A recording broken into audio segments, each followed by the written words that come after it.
السلام عليكم ورحمة الله تعالى وبركاته. معكم عبد السلام صاحي. أتمنى أن كل واحد ينال إعجابه هذا الفيديو يشترك في حسابي. مع السلامة. وياهي من خسارة، وياهي من خسارة للكرة المغربية حينما يمرض الرجاء. خسارة كل العرب عزيزي المتابع ومحبي الرجاء، وحتى أولئك الذين يتمنون أن يسقطوا الرجاء في كل مباراة سيكونون في غاية الحزن، لأن الرجاء ولم يتواجد في هذه البطولة الكبيرة. اي والله الرجاء ليس ملكا لجمهورها فقط عزيزي المتابع، بل إنما لكل محبي كرة القدم الجميلة ولكل العرب. لكن الكرة الجميلة التي تعودنا عليها عزيزي المتابع لم تعد الآن بالصورة الكبيرة في عالم كرة القدم. دائما الناجح يحاربونه، هكذا حال العرب. الفاشلون يحاربون الناجحون من أجل الإسقاط، لكن هيهات ثم هيهات. اي والله. بدأ الغناء، بدأ الإبداع، بدأ الفن، بدأت الأهازيج عزيزي المتابع العالمية.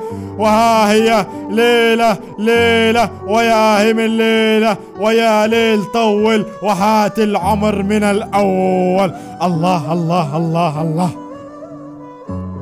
شئت أم أبيت سيرحل عنك شخص وأثره باقي. كما قلت عزيزي المتابع عزيزي المتيم، هناك ناد وجمهور تحبه غصبا عنه. وأجمل ما قرأت هذه الأيام، قال أحد المتابعين هناك في تغريدة: نحن نحضر إلى أرضية الميدان لمتابعة والاستمتاع بالجماهير الرجاوية ولسنا نتابع أنديتنا العربية. الله الله الله.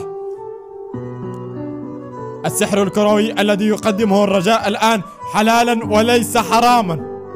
الحرام أنك تشوف الرجاء يعاني أمام الفرق الصغيرة، لكن الرجاء بهدل الصغار وبهدل الكبار وجعلوا من الصعب سهلا.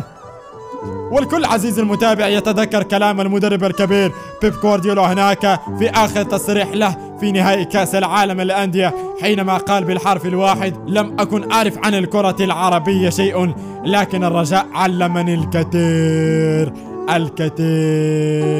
عزيزي المتابع عزيزي المتيم،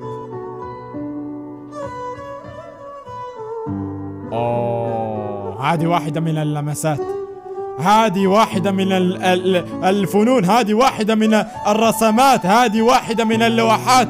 هكذا هو جمهور الرجاء بأولادها وتاريخها عزيزي المتابع، دائما تبدع ودائما تقنع، ودائما الرسم في أرضية الميدان هو شعار الرجاء العالمي وشعار المبدعين والفنانين والكبار يبقون.